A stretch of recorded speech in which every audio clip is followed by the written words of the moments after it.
So ayun na nga, kailangan na naman nating bumili ng gamit sa bahay. Tingin-tingin tayo, magaganda yung mga nandito. Pero, pagtingin ko sa presyo ay parang ako ay nawala ng pag-asa. Kaya napag-desisyon kong isauli muna ang mga napili ko. Next time na lang kapag handa na ulit ang budget, nakasanayan kong maging weak. Pero ngayon, kailangan ko nang magbuhat kagaya nito. Kaya naman pala kahit mabigat. Truly, strong mind, strong body.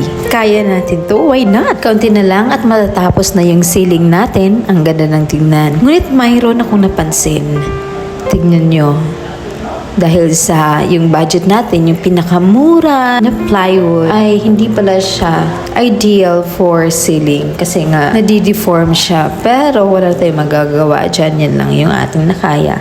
Hi guys! Panibagong araw at panibagong vlog na naman tayo. Good morning everyone! So kahit hindi good ang ating morning, but still I thank God for this.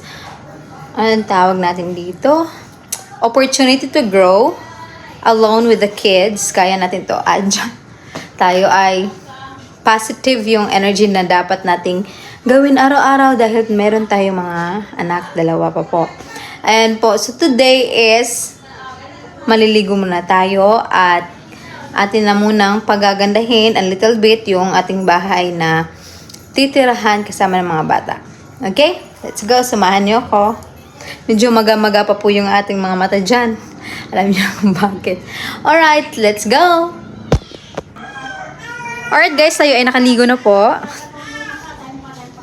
Today will be a very rough day, pero kakayanin natin yan ng lahat-lahat para sa ating mga anak. Let's go. Kaya, samahan niyo ako sa aking journey. Samahan niyo ako. Dahil kailangan namin ito. Please! Kung sa Bisaya pa ni mga mo kung tabang sa inyo, dili para sa maghatag mo og kwarta dari sa YouTube. Pero pinaagi na lang sa inyong suporta sa pagtanaw sa akong video. Daghang salamat daan. Good morning everyone. Dito tayo ngayon sa isang store dito sa Dipolog City. Bibili tayo ng mga kagamitan.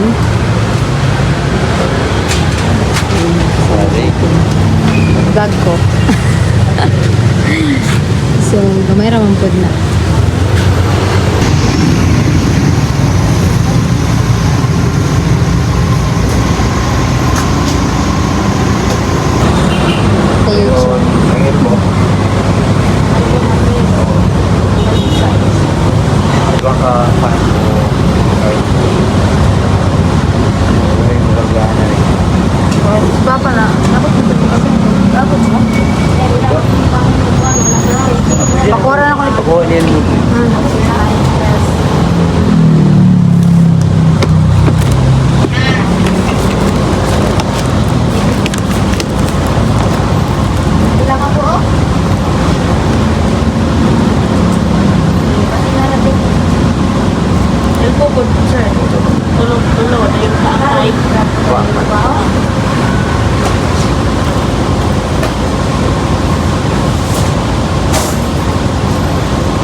Dua ka dos po, ma'am.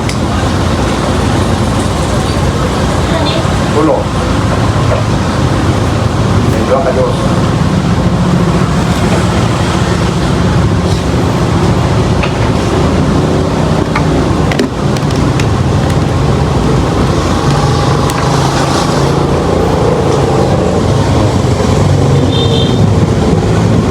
Padlas.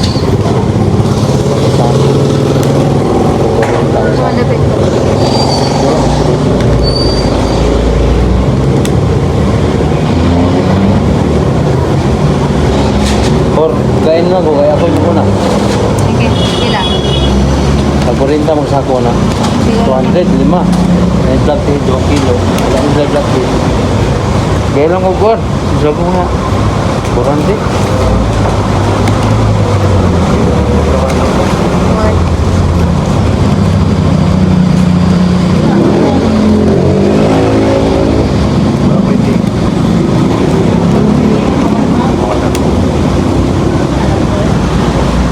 Wala pang outside water.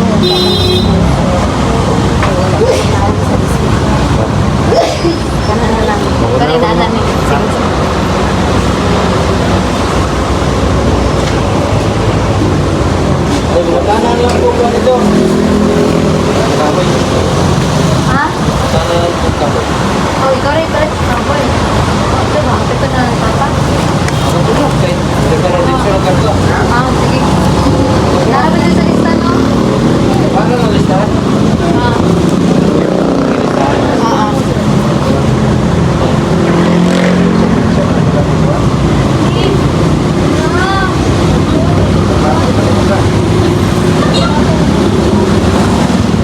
Surat update ya. Kailangan na ba? Bawsan mo na yun. Katawa na ba? Ay, okay sir. Okay na sir. Yo. Bawsan mas gila. Ayun, parang namo yun yung nasa dito. Nagkira. Bahay.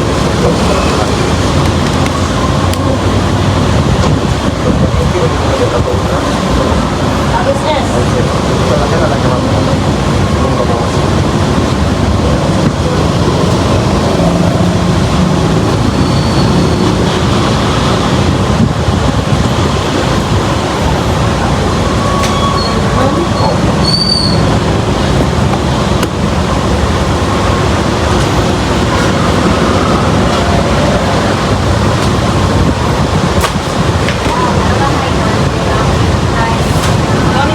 Now we no more nails.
Bilan siya?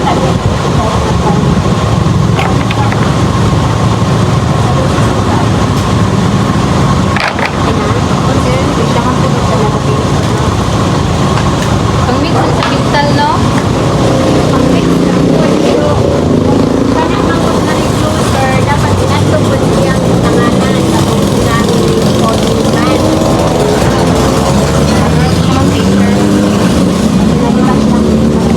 Pero pwede na po na maulit ever na tigan siya. Ah, kaya lang ka ma-available.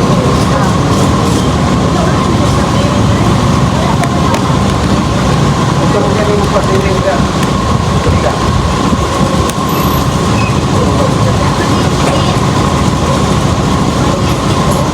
Ha? Thank you.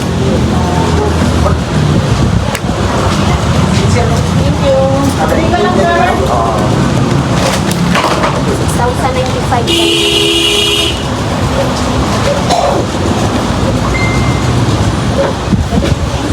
Oh, isip ko ka standard.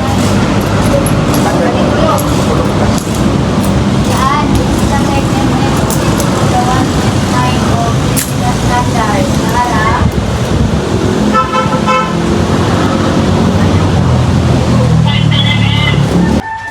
Guys, dumating na yung ating mga biniling mga materials kanina.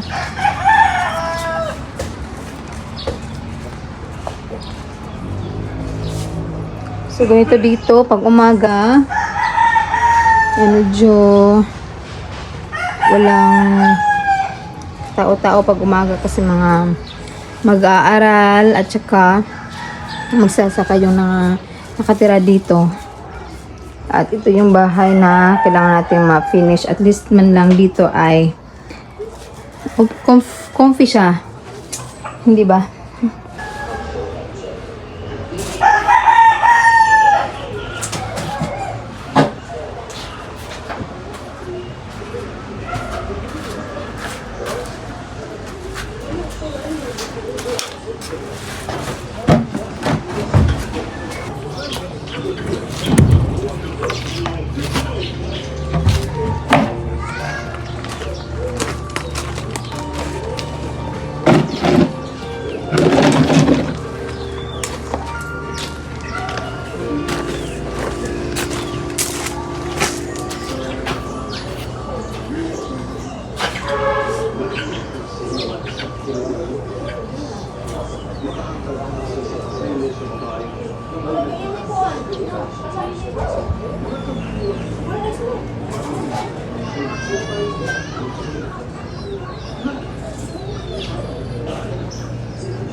Sa oras na ito, gusto kong planuhin ang lahat-lahat. Yung tipong mga planong kaya ba nating abutin ang mga bagay na ito? Kaya ba sa budget? Kaya ba talaga nating maging strong and independent women? Kaya ba talaga nating maging single mom? Ang daming tanong, ang daming mga haka-haka, ang daming mga question para sa sarili kung kaya ba talaga natin.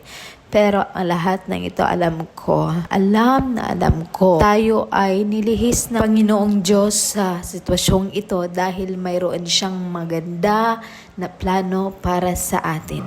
At nakita niya kung gaano tayo nagsikap para sa pamilya, ngunit sadyang ang saklap ng pagkakataon at tayo ay nakaranas ng ganito sa ating buhay.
All my life you have been faithful. And all my life you have been so, so good. Every breath that I am able, I'm gonna sing of the goodness of God. Oh, I'm gonna sing of the goodness of God.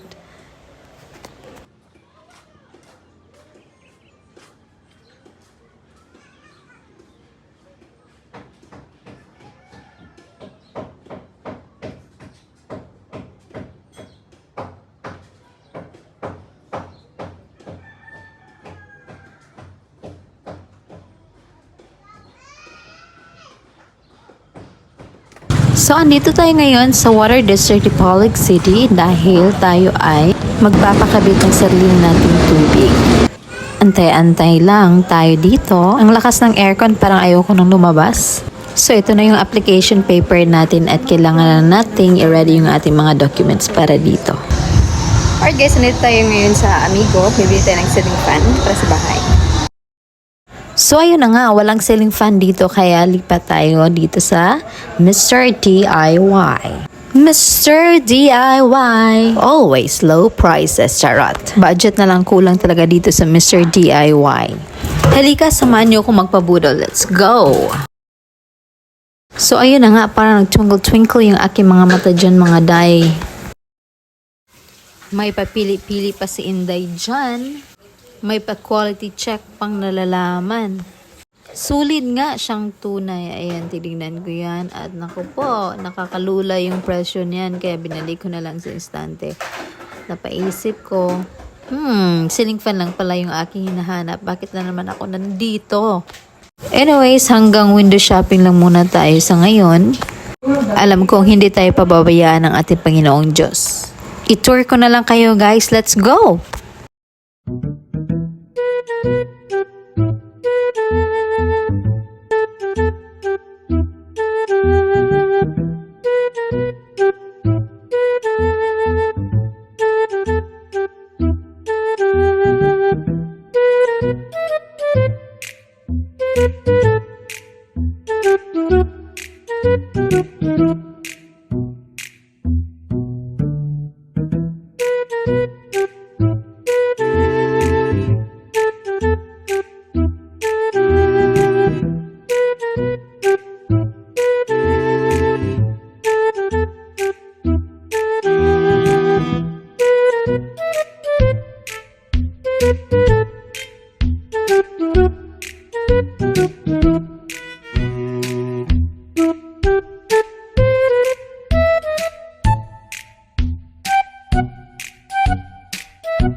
Going back here, medyo maliwalas ng tignan. Ngunit meron ako napansin talaga dito, guys. Ayan, parang may curve, very light.